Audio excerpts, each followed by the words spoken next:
अरे भिखारी, तेरी औकात है 500 करोड़ लाने की? तू जानता भी है 500 करोड़ होते क्या है? तुम लोगों को अंदाजा भी है कि ये क्या हो गया है?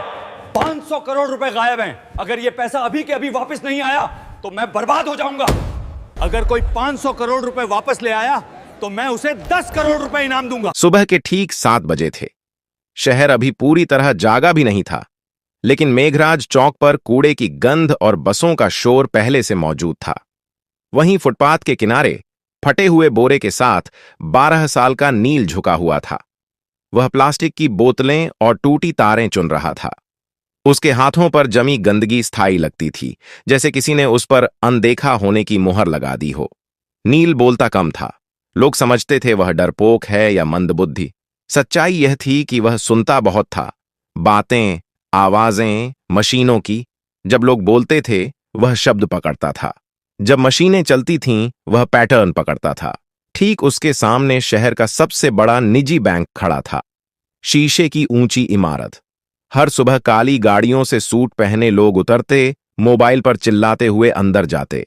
नील को अंदर जाने की इजाजत कभी नहीं मिली थी। गार्ड हर बार एक ही शब्द कहता था, भाग यहां से। नील मुस्कुरा देता था और फिर कूड़े में झुक जाता था। उसी बैंक की दीवार से सटा एक पुराना ट्रांसफॉर्मर बॉक्स था। नील अक्सर उसके पास बैठकर सूखी रोटी खाता था। उसे वहां से एक अजीब सी भनभनाहट सुनाई देती थी। बाकी लोगों के लिए वह शोर था, नील के लिए भाषा। उस दिन दोपहर को माहौल बदला हुआ था। बैंक के अंदर अचानक अफरा तफरी मच गई। कर्मचारी अपनी सीटों से उठ खड़े हुए। मैनेजर्स के चेहरे पीले पड़ गए। एक के बाद एक फोन बजने लगे। ऊपर की मंजिल पर बोर्डरूम में चीख सुनाई दी, 500 करोड़ गायब हो गए हैं। यह कोई अफवाह नहीं थी। बैंक के मेन सर्वर से 500 करोड़ गायब हो गए हैं। करोड़ रुपए ऑनलाइन ट्रांसफर हो चुके थे। पैसा न किसी ग्राहक के खाते में था, न किसी विदेशी बैंक में। वह सिस्टम से जैसे फिसलकर हवा में घुल गया था। आईटी टीम दौड़ पड़ी। सर्वर लॉग्स खोले गए, फायरवॉल चेक हुए, साइबर सिक्योरिटी एक्सपर्ट्स को कॉल गया, पुलिस को सूचना दी गई। हर मिनट के साथ बैंक की साख डूब रही थी। बाहर फुटपाथ पर बैठा नील यह सब देख रहा था। उसे कुछ अजीब लगा। बैंक के बैकअप सर्वर की एग्जॉस्ट फैन की आवाज बदली हुई थी। वह लय में नहीं चल रही थी। बीच बीच में एक हल्का सा ठहराव था, जैसे कोई सांस रोक रहा हो। नील उठ खड़ा हुआ। उसने बोरा नीचे रखा और दीवार के पास कान लगा दिया। उसकी आंखें सिकुड़ गईं। यह चोरी नहीं है, वह बुदबुदाया। यह रूट रीडायरेक्शन है। नील को याद आया अपनी मां का चेहरा। मां जो कभी इसी बैंक में क्लीनर थी। एक रात एक्सीडेंट में चली गई। उसके बाद नील सड़क पर आ गया। मां के पास एक पुराना कीपैड फोन था और उसमें कुछ नोट्स। नंबर नहीं, पैटर्न। नील ने जेब से वह मुड़ा तोड़ा कागज निकाला जिस पर उसने खुद से बनाए निशान लिख रखे थे। वह रोज मशीनों को देखकर नई चीजें समझता और निशान बनाता था। बैंक के अंदर घबराहट बढ़ रही थी। बाहर एक कूड़ा बिनने वाला लड़का खड़ा था, जिसकी नजरें शीशे के पार सर्वर रूम की दीवारों के आर पार देख रही थीं। नील ने गहरी सांस ली। अगर अब नहीं बताया, उसने खुद से कहा, तो पैसा हमेशा के लिए चला जाएगा। उसने बोरा उठाया और बैंक के मुख्य गेट की तरफ बढ़ गया। गार्ड ने उसे देखते ही डंडा उठाया। कहा था ना, यहां मत आना। नील रुका नहीं। उसने पहली बार सीधा आंखों में देखकर कहा, साहब, जो पैसा गया है वो अभी भी इसी बैंक में है। गार्ड हंसा, लेकिन अंदर कहीं ऊपर एक अलार्म और तेज हो गया। और यहीं से कहानी शुरू होती है। गार्ड की हंसी अभी पूरी भी नहीं हुई थी कि बैंक के अंदर से एक महिला बाहर आई। नीले रंग की साड़ी, गले में आईडी कार्ड और चेहरे पर साफ घबराहट। वह बैंक की senior operations manager Radhika Mehta थी। पिछले 20 मिनट से वह लगातार आईटी टीम और हेड ऑफिस के बीच फंसी हुई थी। उसकी नजर नील पर पड़ी। क्या कहा तुमने? उसकी आवाज सख्त थी, लेकिन आंखों में थकान साफ दिख रही थी। गार्ड ने झट से कहा, मैडम, यह कूड़ा बिनने वाला है, झूठ बोल रहा है। नील ने सिर झुकाया, फिर धीरे से बोला, मैडम, पैसा बाहर नहीं गया। सिस्टम ने खुद रास्ता बदला है। अगर अभी कुछ नहीं किया गया तो 3 घंटे बाद वो पैसा अपने आप मिट जाएगा। यह सुनते ही राधिका का दिल धक से रह गया। तुम्हें कैसे पता? उसने बिना सोचे पूछ लिया। नील ने बैंक की दीवार की तरफ इशारा किया। आपके बैकअप सर्वर का फैन 30 सेकंड में एक बार रुक रहा है। ऐसा तब होता है जब लोड जानबूझकर घुमाया जाता है। यह चोरी नहीं है, यह ट्रैप है। वह बोलते समय न घबरा रहा था न तेज, जैसे यह सब उसके लिए नया नहीं था। राधिका ने एक पल सोचा। अंदर आईटी हेड चिल्ला रहा था कि डेटा फ्लो समझ नहीं आ रहा। पुलिस रास्ते में थी, मीडिया को भनक लगने ही वाली थी। उसने गार्ड को देखा। इसे अंदर आने दो। गार्ड चौंक गया। मैडम, यह, मैंने कहा, अंदर आने दो। नील पहली बार बैंक के अंदर गया। एयर कंडीशन की ठंडी हवा से वह सिहर गया। फर्श इतना चमकदार था कि उसमें अपना गंदा चेहरा देखकर उसे झिझक हुई। लोग उसे घूर रहे थे। कोई फुसफुसाया, ये बच्चा क्या करेगा? नील को इससे फर्क नहीं पड़ा। राधिका उसे सीधे आईटी फ्लोर पर ले गई। वहां 5 लोग 5 लैपटॉप और बड़ी स्क्रीन के सामने खड़े थे। स्क्रीन पर लाल रंग की लाइनें और नंबर भाग रहे थे। आईटी हेड ने गुस्से में कहा, मैडम, अभी समय नहीं है, यह मजाक नहीं है। नील ने स्क्रीन की तरफ देखा और तुरंत बोला, आप लोग गलत लॉक देख रहे हैं, असली रास्ता छुपाया गया है। कमरे में सन्नाटा छा गया। यह बच्चा हमें सिखाएगा? किसी ने तंज कसा। नील पास गया। उसने स्क्रीन के कोने में दिख रहे एक छोटे से टाइम स्टैम्प की तरफ इशारा किया। यह देखिए, हर बार ट्रांजैक्शन से 1 सेकंड पहले टाइम पीछे जा रहा है। यह मैनुअल नहीं हो सकता। आईटी हेड ने झुककर देखा। उसका चेहरा बदल गया। यह तो असंभव है। नील ने पहली बार सिर उठाकर सबको देखा। असंभव नहीं है सर।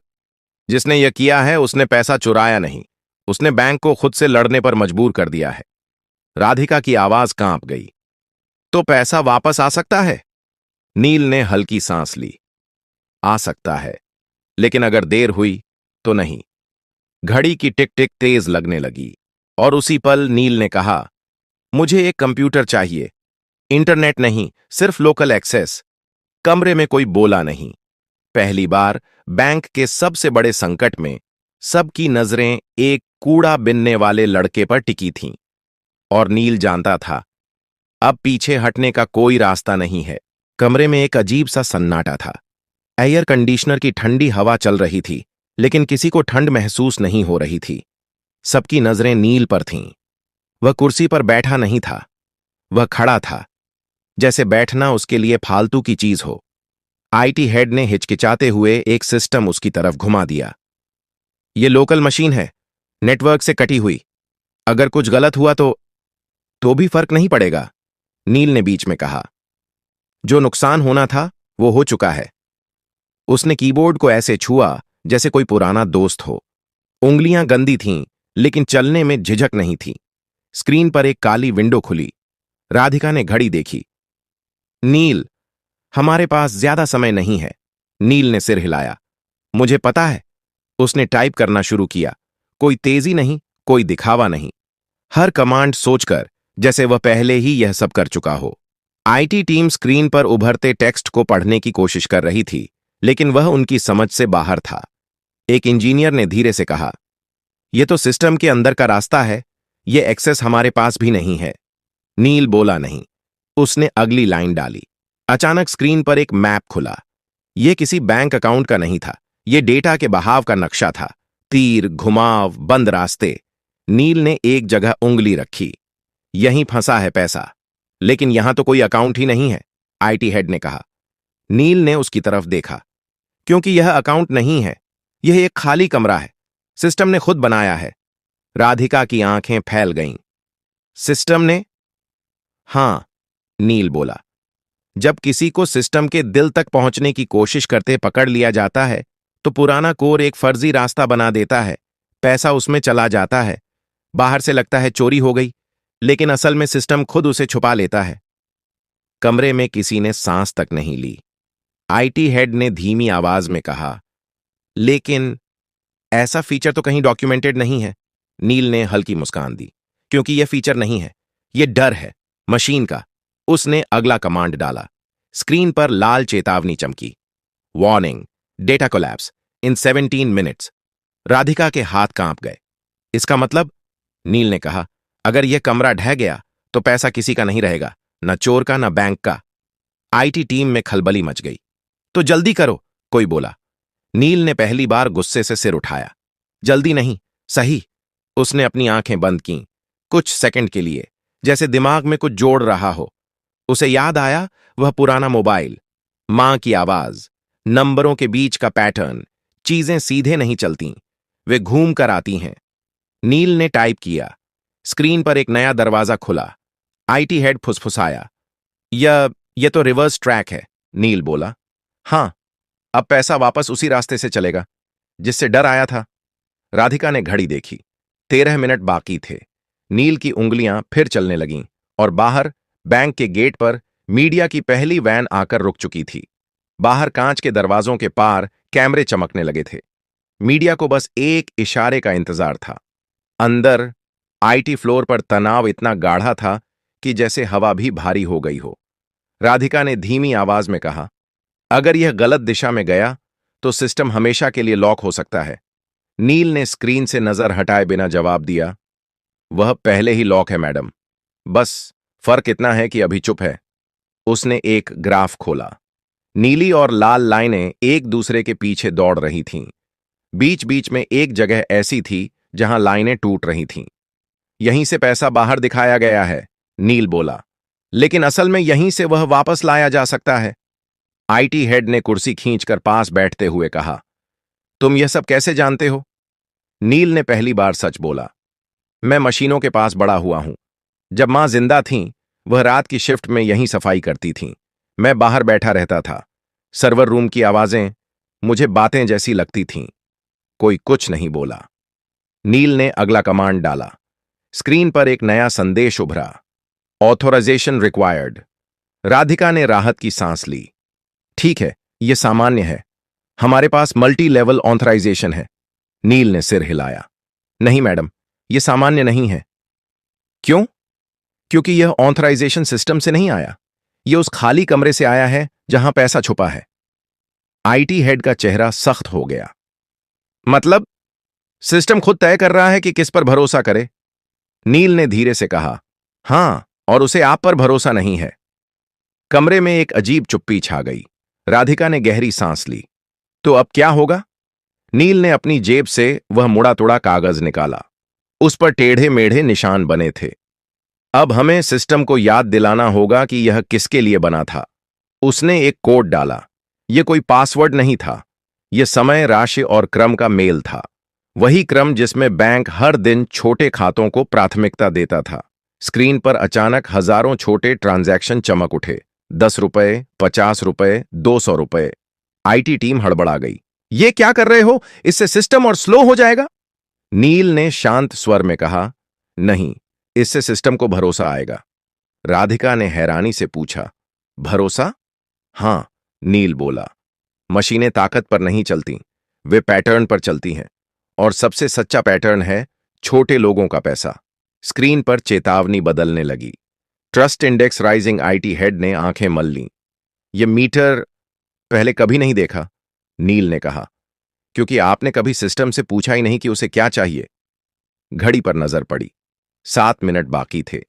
नील की उंगलियां अब और तेज चल रही थीं, और उसी वक्त बैंक के मेन सर्वर से एक धीमी सी बीप की आवाज आई, जैसे कोई सोया हुआ दिमाग जाग रहा हो।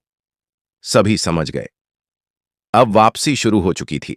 बीप की वह आवाज छोटी थी, लेकिन असर बड़ा। आईटी फ्लोर पर खड़े हर इंसान की रीढ़ सीधी हो गई। स्क्रीन पर बिखरे हुए तीर अब एक दिशा में मुड़ने लगे थे, जैसे कोई भटकी हुई नदी अपने पुराने रास्ते को पहचान रही हो।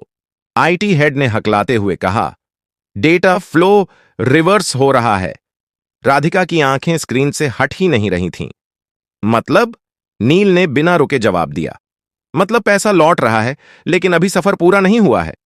स्क्रीन पर नंबर चलने लगे। 10 करोड़, 25 करोड़, 68 करोड़। कमरे में किसी की सांस नहीं निकल रही थी, लेकिन तभी एक जोर की बीप गूंजी। स्क्रीन लाल हो गई। System conflict detected. IT head उछल पड़ा। ये क्या है अब? नील रुक गया। पहली बार उसकी उंगलियां थमी। जिसने यह किया है उसे अब पता चल गया है। कौन? राधिका ने पूछा। नील ने सिर झुकाया। कोई बाहर का नहीं, अंदर का। कमरे में हलचल मच गई। लोग एक दूसरे की तरफ देखने लगे। स्क्रीन पर एक नया लॉग खुला। एक ही यूजर आईडी, एक ही मशीन, बार बार। आईटी हेड का चेहरा सफेद पड़ गया। ये तो हमारे ही नेटवर्क से है, नील ने धीरे से कहा। चोरी बाहर से नहीं हुई थी, रास्ता अंदर से खोला गया था। घड़ी देखी गई। अब सिर्फ 4 मिनट बचे थे। राधिका ने खुद को संभालते हुए कहा, नील, क्या हम इसे रोक सकते हैं? नील ने जवाब देने से पहले एक गहरी सांस ली।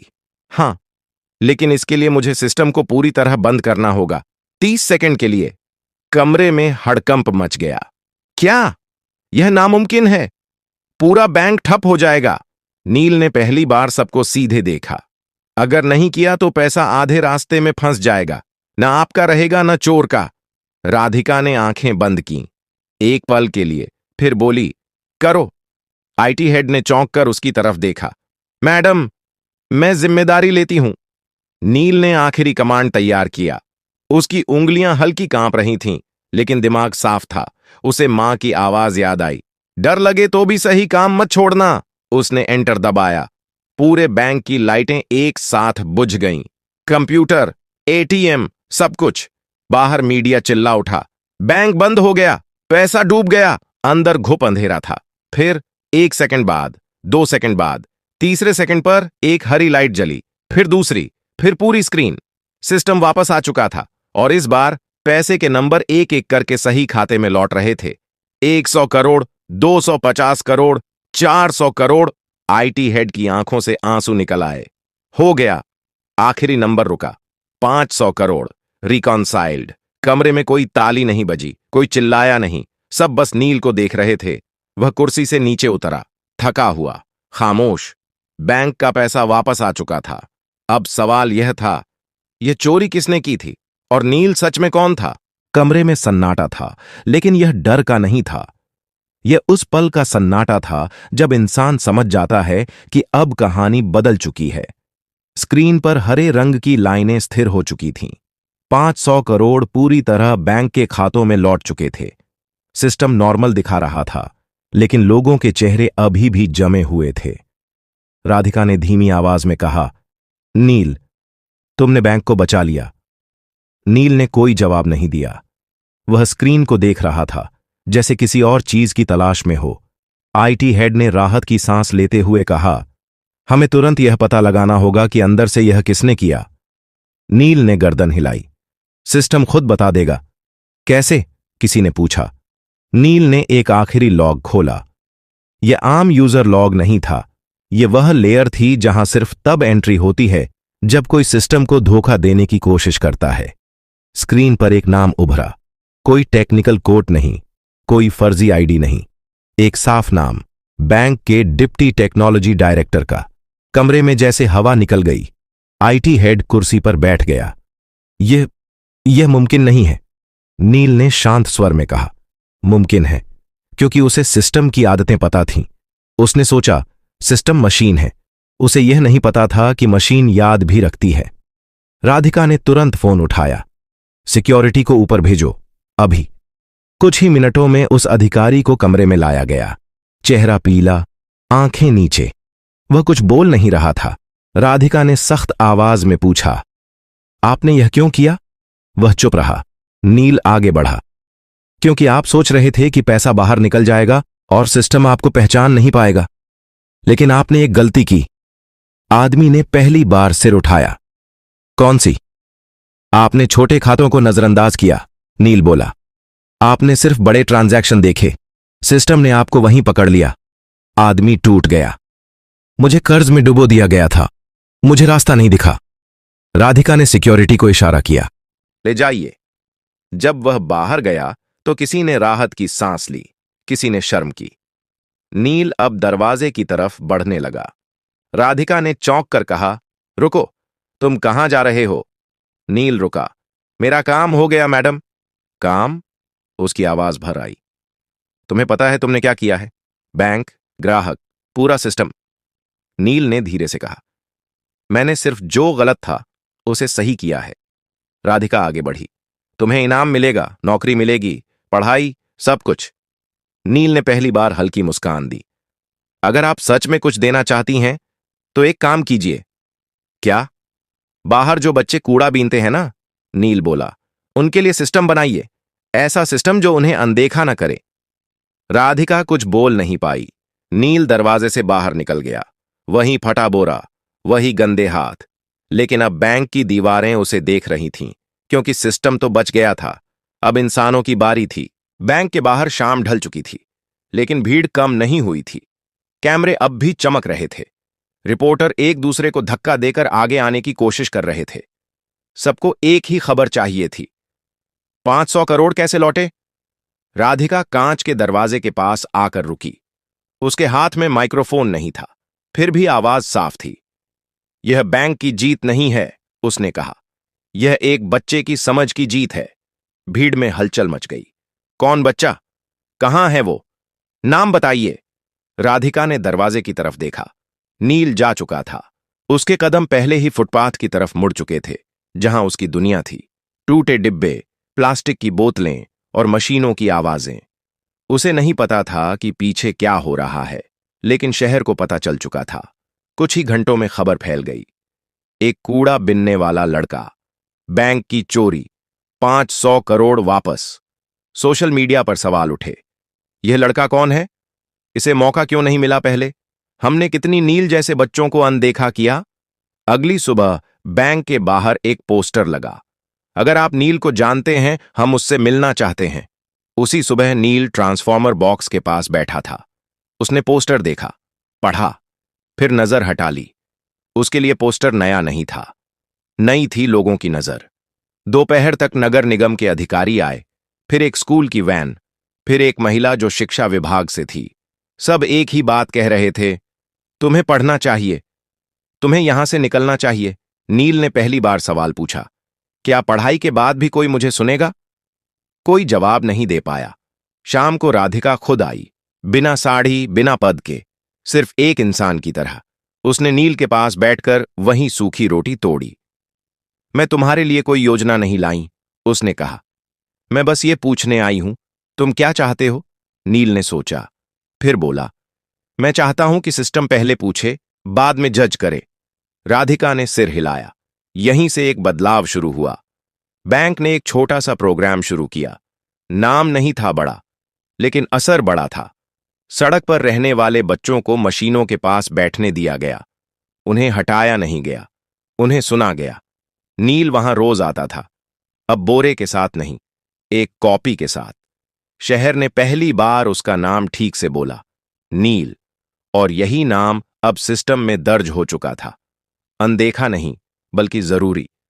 अगर आपको यह कहानी पसंद आई हो तो लाइक जरूर करें। ऐसी ही कहानियों के लिए सब्सक्राइब करें और इसे अपने दोस्तों के साथ शेयर करें। कमेंट बॉक्स में जरूर लिखिए कि आप किस शहर या गांव से देख रहे हैं।